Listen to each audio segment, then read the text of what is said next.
नमस्कार, मैं हूं बालकृष्ण थरेजा। आप देख रहे हैं डेली लाइफ। आइए शुरुआत करते हैं आज के मुख्य समाचारों की। टाउन खुदरा सब्जी मंडी में खोखे तोड़ने के लिए नगर परिषद द्वारा लगाए गए लाल निशान के बाद मामला गरमाया। स्ट्रीट वेंडरों ने परिवार सहित शुरू किया धरना। हनुमानगढ़ जिला सरपंच संघ ने 15 सूत्री मांगों को लेकर जिले की सभी पंचायतों पर की तालाबंदी। होली का त्योहार करीब आने के साथ ही टाउन जंक्शन में चंग की थाप पर तेज हुई धमालों की स्वर लहरियां। निष्कासन वापस लिए जाने की मांग को लेकर छात्रों ने जिला कलेक्टर को सौंपा ज्ञापन। आम आदमी पार्टी कार्यकर्ताओं ने जंक्शन में वाहन रैली निकाल पार्टी की रीति नीति से आमजन को करवाया अवगत। और अब समाचार विस्तार से। टाउन थाना के सामने खोखे तोड़ने के लिए नगर परिषद द्वारा लगाए गए लाल निशान के बाद मामला गरमा गया है। सोमवार को सब्जी विक्रेताओं ने परिवार सहित धरना शुरू कर दिया। इस दौरान धरने को भाजपा, माकपा तथा आम आदमी पार्टी कार्यकर्ताओं ने अपना समर्थन दिया।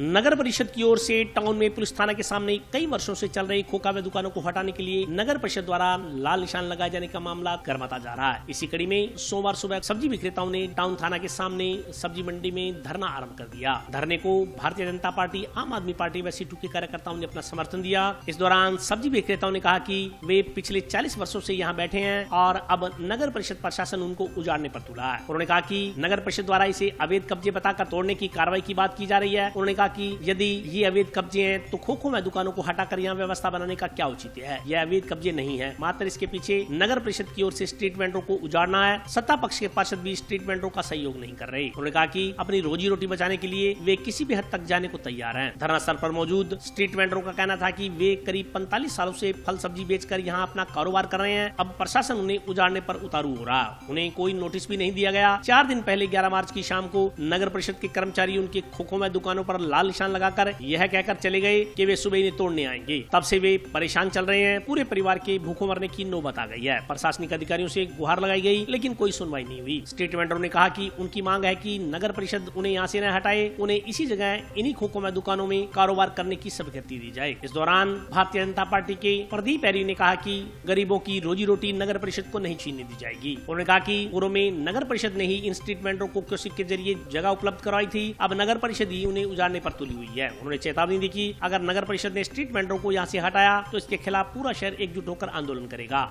जो ये पुलिस थाने के सामने 40 वर्ष पुराने कब्जे खोखे के रूप में जो यहाँ पे 40 वर्ष हमारे पिताजी, हमारे बुजुर्ग लोग बैठे थे, उनको अब नगर परिषद उखाड़ना चाह रही है, उजाड़ना चाह रही है। और यही नगर पालिका ने पहले आज से 40 वर्ष पहले उन्होंने ही यहाँ पे हमारे को अलॉटमेंट किए थे और बिठाया गया था। और अब इसको उखाड़ने के लिए नगर पालिका की तरफ से प्रशासन हमें परेशान कर रहा है और इसलिए परेशानी की वजह से हमने ये सारा सुझाव उठाया, जो कि आज यहाँ पर सब्जी मंडी के अंदर धरना प्रदर्शन किया और सभी प्रकार की जनता ने हमारा सहयोग किया। सबने हमारा सहयोग दिया पूर्ण रूप से। अब तो कोई हल नहीं निकला है। अभी देखो भाई चल रहा है, प्रदर्शन जारी है। हल नहीं निकला तो तब तक बैठे हैं धरना लगा के। चाहते हैं भाई हम 40 वर्ष पुराने हैं, हम यहीं बैठे रहें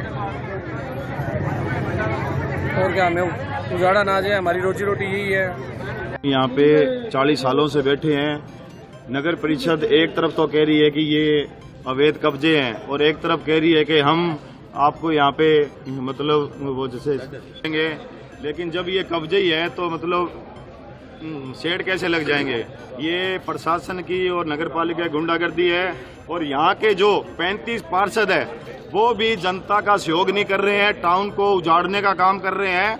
ये पूरे हनुमानगढ़ की एक रौनक है जो सब्जी मंडी है, जो पूरे समाज, पूरे लोगों को सुविधा है इसकी, लेकिन कोई भी इसमें मतलब क्या बोलते हैं उसको नहीं हो रहा है। और एंगल भी लगा दी गई है सिर्फ अपनी मनमानी करने के बाद में या इसको बेचने के इरादे से। ऐसा कोई नहीं है। अवैध कब्जे नहीं है।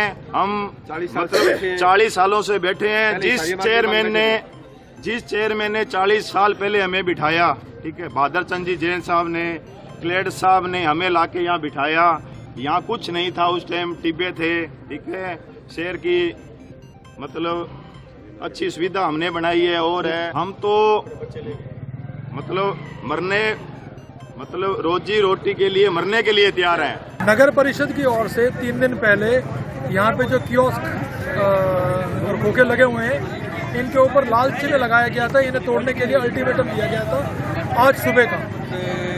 आज सुबह से हनुमानगढ़ के सारे निवासी यहाँ पर एकत्र हैं और भाईचारे के साथ सब यहाँ के भाइयों के साथ खड़े हैं कि हम इनका रोजगार नहीं उजड़ने देंगे और इनको नहीं टूटने देंगे। इसी बीच प्रशासन भी पहल कर रहा है बात करने की और हम लोग की मांग यही है कि ये जो कियोस्क, ये खोखे बने हुए हैं, ये यथावत रहे, लोग अपना कार्य करते रहे यहाँ पर और इन्हें किसी प्रकार की दिक्कत ना हो। इन खोखेदारियों की तरफ से भी हमने आश्वासन देने का प्रयास किया है कि ये लोग भी अपनी सीमा से बाहर नहीं रहेंगे आने वाले समय में और प्रशासन सकारात्मक बात कर रहा है इसके ऊपर। उम्मीद है इसका कुछ ना कुछ सकारात्मक नतीजा निकलेगा, क्योंकि लगातार 40 सालों से ये लोग के रोजगार का साधन है। देखिए, गरीब के रोजगार का साधन महत्वपूर्ण है। यहाँ पे कोई महल बना के एनक्रोचमेंट नहीं है, यहाँ पे पेट का सवाल है, रोजी रोटी का सवाल है। और अगर हम लोग 150-200 लोगों के रोजी रोटी पे संकट खड़ा करके किसी तरह का कोई विकास करना चाहते हैं तो वो सभ्य समाज में मंजूर नहीं होना चाहिए, क्योंकि लोगों का पेट जुड़ा हुआ, लोगों के बच्चे जुड़े हुए हैं इससे। इसलिए हम लोग इनके साथ खड़े हैं। कोरोना में 2 साल लगातार लोग पीड़ित रहे और उसके बाद इन लोग जैसे तैसे करके इनकी रोटी चलने लगी और उसको वापस नुकसान न पहुंचाए, यही प्रयास है। पहले 40-45 साल पहले उस वक्त नगर प्रशासन ने ही इन लोगों को यहाँ पे ये कार्य करने की अनुमति दी थी। उन लोगों ने उन्हें बैठाया था। 40 सालों से लगातार इन्होंने अपने उस अड्डे को संजोया है, संवारा है और पूरे हनुमानगढ़ के लोग यहीं पे अपनी सब्जी क्रय करने के लिए आते हैं। तो उसे किसी तरीके से नाजायज कहना मेरे ख्याल से कहीं ना कहीं गलत होगा। लोगों के साधन है, रोजी रोटी के साधन है, तो बने रहने चाहिए। देखिए, हमारी अभी चेयरमैन साहब से बात हुई थी, उन्होंने सकारात्मक रुख दिखाया है इस बात पे, तो इसीलिए हम लोग को उम्मीद है बहुत जल्द उनके साथ एक बैठक होकर सकारात्मक हल निकल जाएगा इसका। हनुमानगढ़ जिला सरपंच संघ ने 15 सूत्रीय मांग को लेकर सोमवार को जिले की सभी पंचायतों पर तालाबंदी कर विरोध दर्ज करवाया। हनुमानगढ़ जिला सरपंच संघ सरपंचों की 15 सूत्री मांगों को लेकर आंदोलन की राह पर चल पड़ा। इसके तहत सरपंच संघ की ओर से पूर्व घोषणा अनुसार सोमवार को जिले की सभी पंचायतों पर तालाबंदी कर विरोध दर्ज करवाया गया। आंदोलन की आगामी कड़ी में सरपंचों ने 22 मार्च को जयपुर में विधानसभा घेराव करने की घोषणा की है। सरपंच रामेश्वर लाल ने बताया कि जिले भर के सरपंच अपनी 15 सूत्री मांगों को पूरा करने की सरकार से लंबे समय से मांग कर रहे हैं, लेकिन सरकार की ओर से उनकी मांगों पर कोई सुनवाई नहीं की जा रही। ऐसे में अब सरपंचों के पास विरोध के अलावा कोई रास्ता नहीं बचा है। अगर उसके बाद भी सरपंच संघ की मांगों का निस्तारण नहीं होता है तो 22 मार्च को सरपंच विधानसभा का घेराव करेंगे। सरपंच रामेश्वर लाल ने कहा कि सरपंच पहले ही चेता चुके हैं कि संघ की मांगों को लेकर सरकार कोई कदम उठाए, अन्यथा सरपंचों का विरोध झेलने के लिए तैयार रहे। उन्होंने कहा कि सरकार की ओर से समय पर बजट नहीं मिलने से पंचायतों में विकास के काम ठप हो रहे हैं, जनता परेशान है। उन्होंने कहा कि सरकार की ओर से ग्राम पंचायतों के विकास के लिए छठे राज्य वित्त आयोग की वित्तीय वर्ष 2021-22 की 3000 करोड़ रुपए और 15वें वित्त आयोग की दूसरी किश्त 1500 करोड़ रुपए राशि जारी नहीं की गई है। इसके चलते पंचायतों में विकास के काम अटके पड़े हैं। उन्होंने कहा कि इन मांगों के लिए लंबे समय से सरकार का ध्यान आकर्षित करने की कोशिश की जा रही है, लेकिन सरकार का रुख अभी सकारात्मक नहीं दिखाई दे रहा। ऐसे में सरपंच संघ हनुमानगढ़ आंदोलन करने को मजबूर हो रहा है। आज हमारे पूरे प्रदेश में एक दिन का पंचायत हेडक्वार्टर पे सब पे तालाबंदी की है और पूरा बहिष्कार किया है। हमारी 13 सूत्री मांगे स्टेट लेवल पे हमारे नेतागण सीएम से मिल रहे हैं, उनसे मांग कर रहे हैं। जो हमारी मांगे हैं उनके प्रति आज हमने पूरे राजस्थान में सारा विरोध किया है। तालाबंद का कल से हम कलमबंद का करेंगे, पंचायतें खोल लेंगे, कोई भी सरपंच काम नहीं करेगा जब तक सरकार हमारी मांगे नहीं माने। डिमांड हमारी 13 सूत्री मांगे हैं, उसमें हमारे स्टेट की गवर्नमेंट की जो हमारी किस्त आ रही 2 साल से वो पैसे नहीं आ रहे और हमारे कर्मचारियों को सरपंचों का मानदेय नहीं बढ़ रहा और हमारे इसमें क्या नाम कंप्यूटर ऑपरेटर पंचायतों में नहीं लग रहे, एलडीसी पूरे नहीं लग रहे, सेक्रेटरी पूरे नहीं लग रहे। एक पंचायत में 10 पंचायतों में एक सेक्रेटरी है, पूरी पंचायत का पूरा काम नहीं हो रहा। सरकार पंचायती राज को जिसने सरकार कांग्रेस ने इसको लागू किया, वो कांग्रेस से पंचायती राज को खत्म करने पर जा रही है। इसलिए हम पूरे स्टेट के, राजस्थान के पूरे के सरपंच 22,500 सरपंच इसका विरोध कर रहे हैं। पूरी पंचायतों में आज ताला लगाया, तालाबंदी है, किसी भी कर्मचारी को अंदर नहीं जाने दिया। होली का त्योहार जैसे जैसे करीब आता जा रहा है, टाउन जंक्शन में जगह जगह चंग की थाप पर धमालों की स्वर लहरियां सुनाई पड़ने लगी हैं।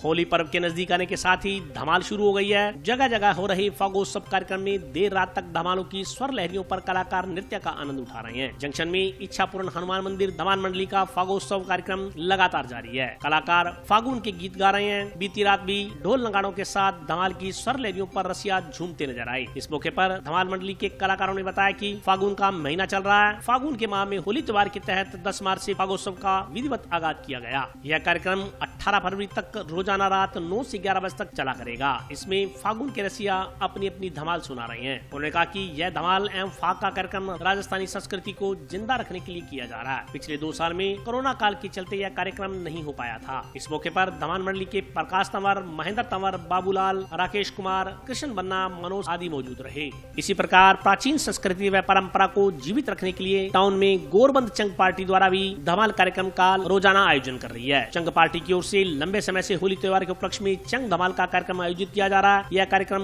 होलिका दहन तक करीब 1 सप्ताह तक चलता है। बीती रात टाउन में पुरानी नगर पालिका स्थित चौथीना कुआं पर हुए चंग धमाल के कार्यक्रम में नगर परिषद उप सभापति अनिल खिचड़ व पूर्व आयुक्त शैलेंद्र गोदारा सहित शहर के कई गणमान्य लोग शामिल हुए। इस मौके पर गोरबंद चंग पार्टी के पदाधिकारियों ने बताया कि होली त्योहार के उपलक्ष्य में पुरानी नगर पालिका स्थित चौथीना कुआं पर करीब 20 वर्षों से चंग धमाल का कार्यक्रम आयोजित किया जा रहा है। चंग धमाल कार्यक्रम की शुरुआत चंग पार्टी के वरिष्ठ सदस्यों द्वारा की गई। उन्होंने कहा कि चंग पार्टी के सदस्यों में इन कार्यक्रमों को लेकर जबरदस्त उत्साह है। इस मौके पर प्रेम पारिक, इंदर मोहन, ओम सहित चंग पार्टी के अन्य सदस्य मौजूद रहे।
हनुमानगढ़ टाउन की पुरानी नगर पालिका में गोरबंद चंग पार्टी की तरफ से जो चंग का कार्यक्रम यहाँ पे पिछले 20 वर्षों से हो रहा है, उसके अंदर आ जाने का मौका मिला। मेरे साथ तमाम चंग पार्टी के सदस्यगण और आए हुए शहर के नागरिकों को सभी को होली की हार्दिक बधाई। हमारे यहाँ नगर पालिका चौथीना कुआं पर करीबन 20 वर्षों से ये होली का धमाल पर्व मनाया जा रहा है। तो हमारे राम कुमार जी पारिक जो सीनियर हमारे थे, उन्होंने ये शुरू किया था, तभी से ये लगातार चल रहा है। ये होली पर हम करीबन 7 दिन तक ये धमाल प्रोग्राम करते हैं, जिसमें सभी शहरवासी खूब आनंद लेते हैं। इस परंपरा को प्राचीन सभ्यता मानते हुए हम संस्कृति को जीवित रहे, इसलिए ये आरम्भ करते हैं, इसलिए शुरू करते हैं। हनुमानगढ़ इन हनुमान मंदिर की तरफ से सभी शहरवासियों को शुभकामना देते हुए हमने ये फाग उत्सव फागन बदी अष्टमी से शुरू करके होलिका दहन पूर्णिमा तक 18 तारीख तक चलेगा। ये कार्यक्रम हमारे बुजुर्गों के द्वारा चलाया हुआ 16 साल का इसकी उम्र हो चुकी है। ये प्रोग्राम हम लोग हंसी खुशी से और बड़े आनंद के साथ में, सभी बाल बच्चों के साथ में, बुजुर्गों के साथ में बड़े आनंद पूर्वक 8-10 दिन मनाते हैं। इसमें हमारे स्थानीय स्तर के कलाकार सभी अपनी अपनी रचनाएं पेश करते हैं और बहुत अच्छी अच्छी रचनाएं पेश करते हैं, नाचते हैं, गाते हैं, आनंद लेते हैं और प्रेम भाईचारा सभी अपना दर्शाते हैं। सबसे बड़ी आज की राजस्थानी भाषा है, आ भाषा सुनने में बहुत कम मिला है और होली के टाइम में ये जो भजन गावा या धमाल गावा नहीं तो आंगमा के ज्यादा हमारे आनंद में मिले। हिंदी बोल लिया, पंजाबी बोल लिया और बोल लिया मारवाड़ी भाषा जी की बोलने को तजुर्बो मारो है नहीं, वो होली के अंदर ही माने आनंद आवे।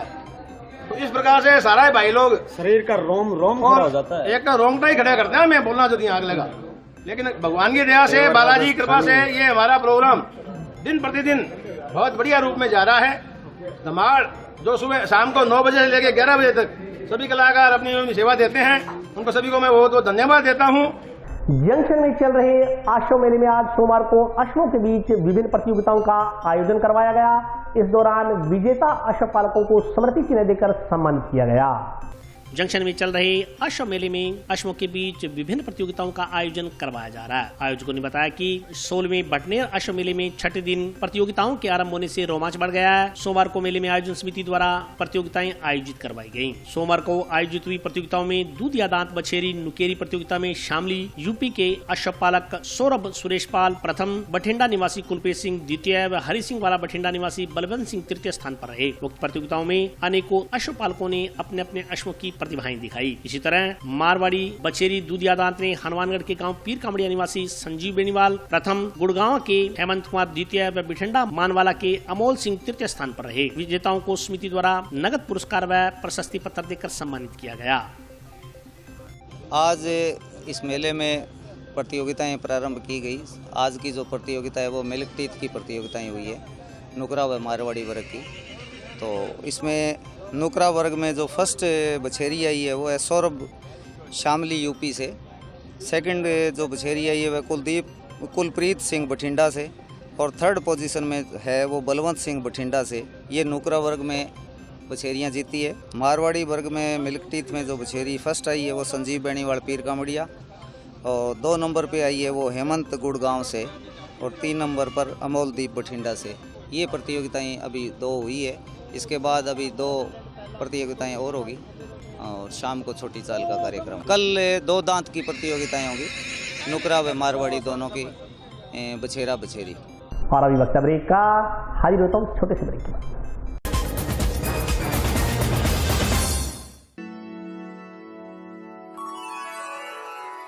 यूं तो कई बार मुझे हंसते देखा है, पर ये हंसी कुछ और है। ये गहना मुझ पर जचता है, पर ये महज एक गहना नहीं, ये रूपरेखा है मेरे मन की, हंसती खिलखिलाती लहरों की, जो आतुर थी अब तक मुझ पर सजने को।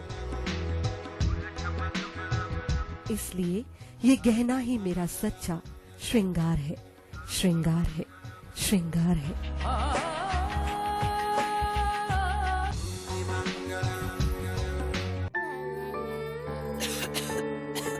दीदी ये देखो,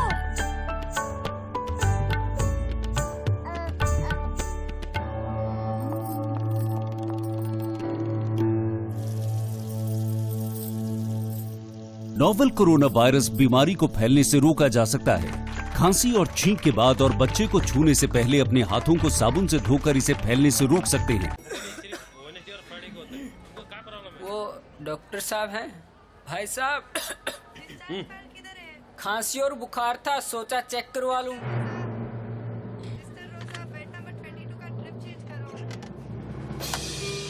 नोवेल कोरोना वायरस बीमारी को फैलने से रोका जा सकता है।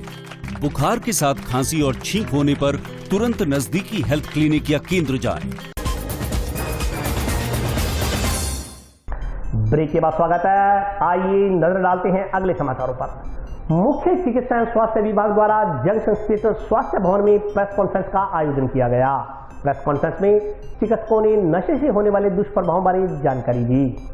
जंक्शन स्थित स्वास्थ्य भवन में स्वास्थ्य विभाग द्वारा प्रेस कॉन्फ्रेंस का आयोजन किया गया। प्रेस कॉन्फ्रेंस में बोलते हुए चिकित्सकों ने कहा कि नशे को इच्छा शक्ति से छोड़ा जा सकता है, चाहे वह किसी प्रकार का नशा हो। शुरुआती 2 सप्ताह तक नशा छोड़ने वाले व्यक्ति को सामान्य परेशानियों का सामना करना पड़ता है, लेकिन अगर मन में ठान लिया जाए तो 45 दिनों में पूरी तरह से नशे से दूर हुआ जा सकता है। चिकित्सकों ने कहा कि अन्य नशे तो शरीर के अन्य हिस्सों को नुकसान करते हैं, लेकिन चिट्टा स्मैक का नशा व्यक्ति के सोचने समझने की क्षमता को खत्म कर देता है। चिट्टा स्मैक का नशा करने से व्यक्ति का मानसिक स्वास्थ्य खराब हो जाता है। उन्होंने कहा कि जिला अस्पताल में मनोचिकित्सकों के पास रोजाना ओपीडी में 150 से 200 मरीज आ रहे हैं। चिंताजनक स्थिति यह है कि इनमें 50% यानी आधे मरीज नशा करने वाले आ रहे हैं। उन्होंने कहा कि अगर किसी को यह महसूस होता है कि उसके समय या दूसरे व्यक्ति के व्यवहार में पिछले कुछ दिनों से बदलाव आया या वह चिड़चिड़ा या परेशान रहता है तो उसे मनोचिकित्सक की अवश्य सलाह लेनी चाहिए, क्योंकि अगर व्यक्ति मानसिक रूप से स्वस्थ नहीं है तो कुछ भी ठीक से नहीं कर सकेगा। यह मन की बीमारी है। इसके लिए रोजाना करीब आधा घंटा तक शारीरिक गतिविधियां करें। मेडिटेशन भी मानसिक स्वास्थ्य को सही रखने का बेहतर उपाय है। मुख्य चिकित्सा एवं स्वास्थ्य अधिकारी डॉक्टर नवीन शर्मा ने मानसिक रोगों के विभिन्न प्रकारों की जानकारी देते हुए बताया कि एक सर्वे के मुताबिक विश्व में 3 मिलियन यानी 3,000 लाख लोग किसी न किसी मानसिक बीमारी के शिकार हैं। वहीं 2015 में एनएमएच की ओर से किए गए 12 राज्यों के सर्वे में लाखों लोग मानसिक बीमार पाए गए। इनमें 13 से अधिक आयु के बालकों को 1 से अधिक मानसिक बीमारी थी। मानसिक बीमारी से ग्रस्त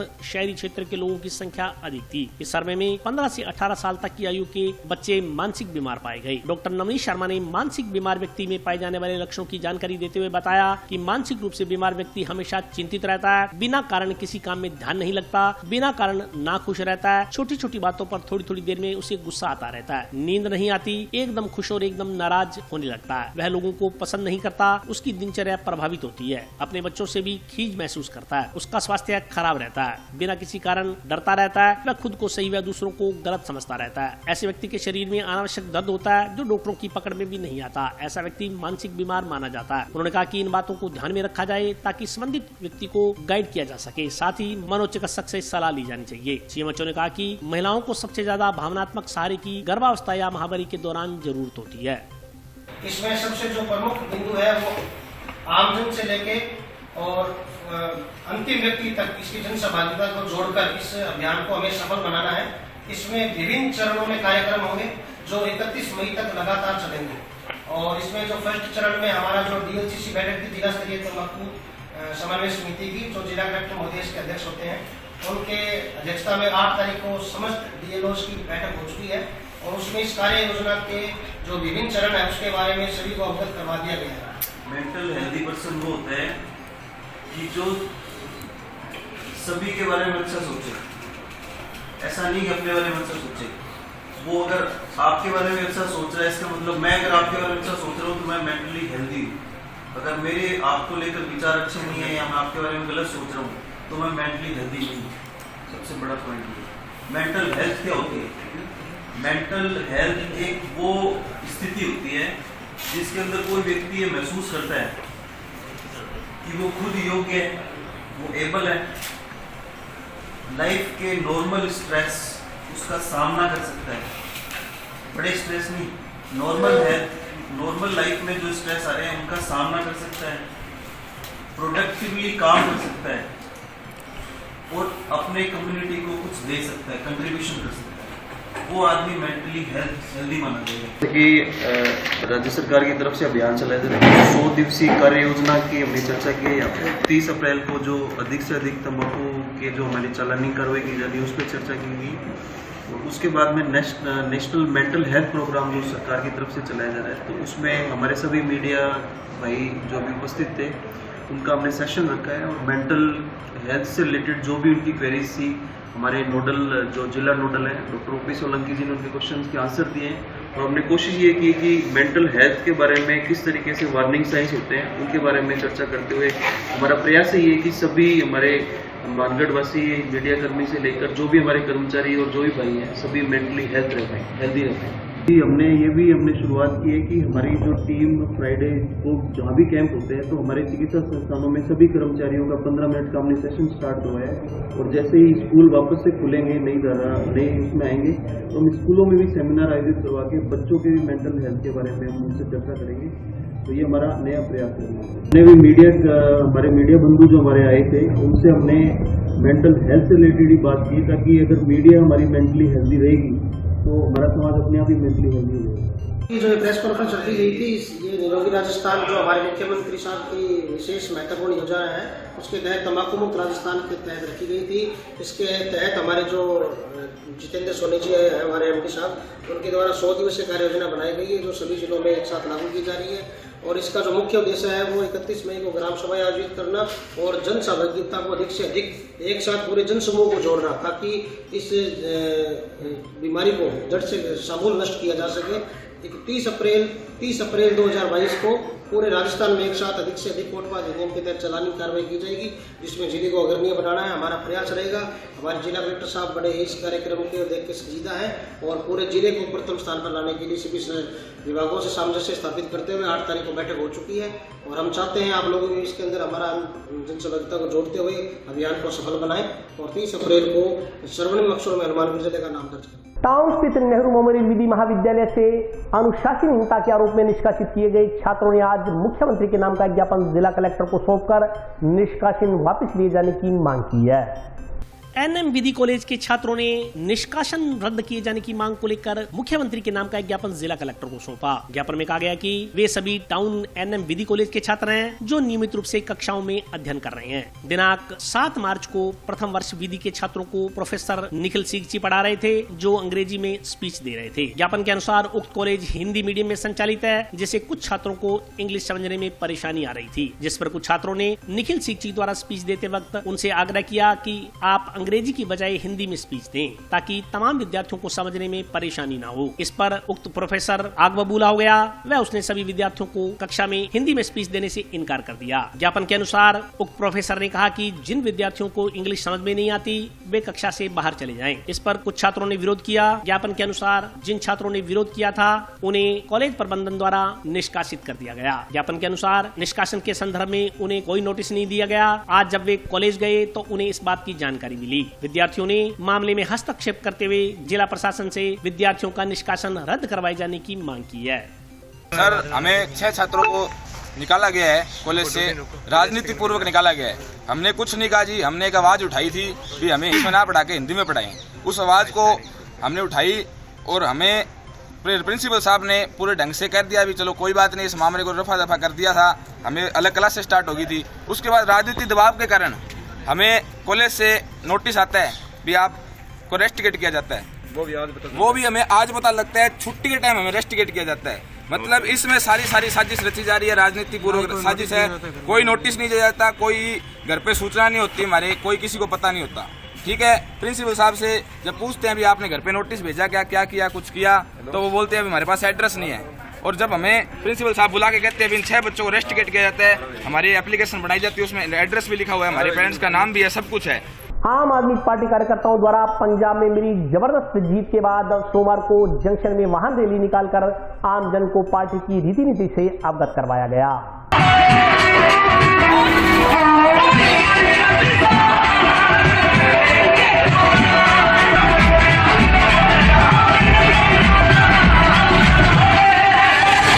पंजाब विधानसभा में मिली अभूतपूर्व सफलता के बाद आम आदमी पार्टी कार्यकर्ताओं ने राजस्थान में भी अपनी सक्रियता बढ़ा दी है। इसी के तहत सोमवार को आम आदमी पार्टी की यूथ इकाई के कार्यकर्ताओं ने जंक्शन में विजयी जुलूस निकाला। इस मौके पर बोलते हुए यूथ विंग के कार्यकर्ताओं ने कहा कि उनकी पार्टी भारतीय जनता पार्टी के बाद दूसरी ऐसी पार्टी है जिसे राष्ट्रीय पार्टी होने का गौरव प्राप्त है। उन्होंने कहा कि देश की जनता कांग्रेस तथा भारतीय जनता पार्टी से आजीज आ चुकी है तथा वह उनकी विध्वंसकारी नीतियों को समझ चुकी है। लोग अब आम आदमी पार्टी की नीतियों को अपना समर्थन देना चाहते हैं। कार्यकर्ताओं ने कहा कि आम आदमी पार्टी आम जन के लिए संघर्ष करेगी तथा दिन प्रतिदिन अपनी गतिविधियों को बढ़ाएगी। इस मौके पर सैकड़ों की संख्या में कार्यकर्ताओं ने मोटरसाइकिल पर सवार होकर रैली निकाली तथा आम आदमी पार्टी जिंदाबाद के नारे लगाए। राजवीर जी के नेतृत्व में कलेक्टर हनुमानगढ़ से लेकर और ब्रिज होते हुए भगत सिंह चौक से होते हुए जंक्शन और ये आज व्यास डेरे पे यहाँ समापन किया जा रहा है। मैं तो आपके माध्यम से सभी जनता का आह्वान करता हूँ कि ये समापन नहीं है साथियों, एक शुरुआत है। शुरुआत ही नहीं है, जैसे कक्षा 5 का जो छात्र है होनहार होता है वो आगे चल के बहुत बड़े 10वीं कक्षा तक बहुत कुछ कर देता है, उसी प्रकार ये हमारी आम आदमी पार्टी है जो कि केवल मात्र 8 साल में इसने दिखा दिया कि प्रत्येक व्यक्ति अब उन गुंडे बवालियों का मोहताज नहीं है। प्रत्येक आम आदमी व्यक्ति में एक जज्बा है कुछ करने का, उसको अधिकार रखने का। इसी आह्वान के साथ ये रैली आज हमने यूथ विंग द्वारा की गई है और पूरी हनुमानगढ़ की जनता और पूरे राजस्थान की जनता से आह्वान करता हूं कि आम आदमी पार्टी एक राष्ट्रीय पार्टी घोषित की जा चुकी है। आज जो पंजाब में बहुत भारी बहुमत से जो जीत हुई आम आदमी पार्टी की, जीत के या फिर ये इतिहास रचा, जो इसी खुशी में आम आदमी पार्टी यूथ विंग की तरफ से आज ये रैली का आयोजन किया गया था। लोगों ने भी बहुत हमें जो प्यार मिला है। तो एक चीज़ खास बताता हूँ सर आपको, आपके दर्शकों को, जो लोगों के उत्साह था ना, वो ये स्पष्ट दर्शाता है कि अब पूरे देश में आम आदमी पार्टी की लहर आएगी सर। पूरे देश में जो भी ये दूसरी पार्टियां ना जो गंदी धर्म की राजनीति करती है, क्षेत्रवाद जातिवाद की राजनीति, इनको सर देश की जनता उखाड़ के फेंकने वाली है बहुत जल्दी। महावीर इंटरनेशनल तथा अपेक्स क्लब द्वारा जंक्शन स्थित सरस्वती कन्या महाविद्यालय में छात्राओं को स्वास्थ्य के प्रति जागरूक करने के उद्देश्य को लेकर चुप्पी तोड़ो झिझक छोड़ो कार्यक्रम का आयोजन किया गया। अपेक्स क्लब, महावीर इंटरनेशनल और सेफ एक्सप्रेस की संयुक्त पहल में सरस्वती गर्ल्स कॉलेज में झिझक छोड़ो चुप्पी तोड़ो कार्यक्रम का आयोजन किया गया। कार्यक्रम के मुख्य अतिथि एएसपी नीलम चौधरी थी। कार्यक्रम के मुख्य वक्ता डॉक्टर शिप्रा शर्मा, विशिष्ट अतिथि पार्षद अंजना गौरव जैन थी। कार्यक्रम में मुख्य अतिथि एएसपी श्रीमती नीलम चौधरी ने महावीर इंटरनेशनल और सेफ एक्सप्रेस की इस पहल को बेहद सार्थक बताते हुए कहा कि इस तरह के कार्यक्रमों की काफी जरूरत है। उन्होंने माना कि आज भी महामारी जैसे शब्द का उपयोग झिझक के साथ किया जाता है, जो कि हैरानी की बात है। उन्होंने कहा कि बेटियों के साथ समय के अनुरूप शारीरिक परिवर्तन से संबंधित बातें शेयर करने की जरूरत है ताकि उनका स्वास्थ्य बेहतर बना रह सके। उन्होंने विद्यालय प्रबंधन से आग्रह किया कि वे छात्राओं को फिल्म पैडमैन जरूर दिखाएं। एसपी ने कहा कि चुप रहने से समस्याएं बढ़ती हैं और झिझक छोड़ने से समस्याओं का निदान होता है। यही इस कार्यक्रम का मूल मंत्र है। कार्यक्रम में महावीर इंटरनेशनल के पदमचंद जैन, संजय जैन, दीपक जैन, राजेंद्र वैद, गौरव जैन, सुभाष बांटिया, अमरनाथ सिंगला, लखवीर सिंह मान सहित अन्य लोगों ने भी अपने विचार रखे।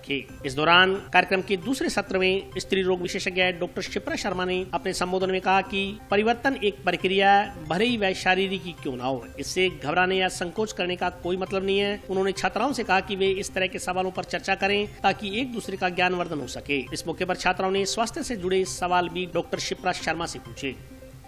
एम्बुलेंस लाइन के माध्यम से या हॉस्पिटल के माध्यम से कई बार ऐसा प्रोग्राम करते रहते हैं कि मतलब ऐसा एक प्रोग्राम होना चाहिए, पर हमारा प्रोग्राम बेसिकली मतलब खाली बेटियों के लिए कभी नहीं हुआ। इसके लिए मैं महावीर इंटरनेशनल को बहुत ही धन्यवाद देता हूं कि उन्होंने ऐसा प्रोग्राम आयोजन किया जिसका मैं काफी दिनों से केवल मन में मनन किए जा रही थी कि भाई एक ऐसा प्रोग्राम होना चाहिए, हम उनको गाइड भी कर सकें, किसी डॉक्टर के माध्यम से उनको स्वास्थ्य के बारे में जानकारी भी दे सकें। अभी कल परसों मैंने एक मूवी देखी है पैडमैन, तो कॉलेज के जो प्रिंसिपल साहब हैं उनसे मेरी गुजारिश है प्लीज इनको दिखाएं बच्चियों को ना, मतलब that is most beneficial movie. और इन लोगों के लिए उस वो बहुत पुराने परिवेश में वो मूवी बनी हुई है, तो मैंने खाली उसके बारे में मैंने पहले उसकी स्क्रिप्ट पढ़ी थी कभी, लेकिन अभी मैंने कल परसों उसको देखा तो मुझे सच में लगा कि ये आप लोगों को दिखाना चाहिए। तो मेरी आप लोगों से यही गुजारिश है, महावीर इंटरनेशनल से मैं पहले भी जुड़ी हुई हूँ। अजमेर में जब मेरी पोस्टिंग थी उन लोगों को इन्वाइट किया करते थे, और इस हमने जैसे मैं जेल सुप्रिटेंडेंट थी तो हमने काफी चश्मे वितरित किए।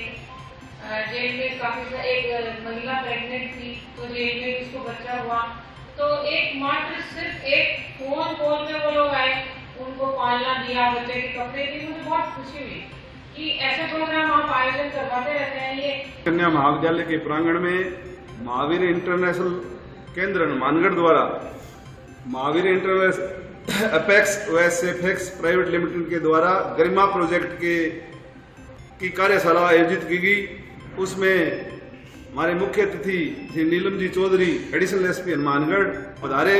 बच्चियों को स्वास्थ्य संबंधी जानकारी के लिए ये कार्यशाला आयोजित की गई थी और उसमें सारा प्रोग्राम संपूर्ण हो गया है और शिल्पा जी अपने दूसरे चरण में स्वास्थ्य के बारे में जानकारी बच्चियों को देंगे। महावीर इंटरनेशनल समाज हित में बहुत सारे कार्य करती है, सबकी सेवा सबको प्यार। और आज के लिए बस इतना ही। कल फिर हाजिर होता हूँ नए समाचारों के साथ, तब तक के लिए नमस्कार।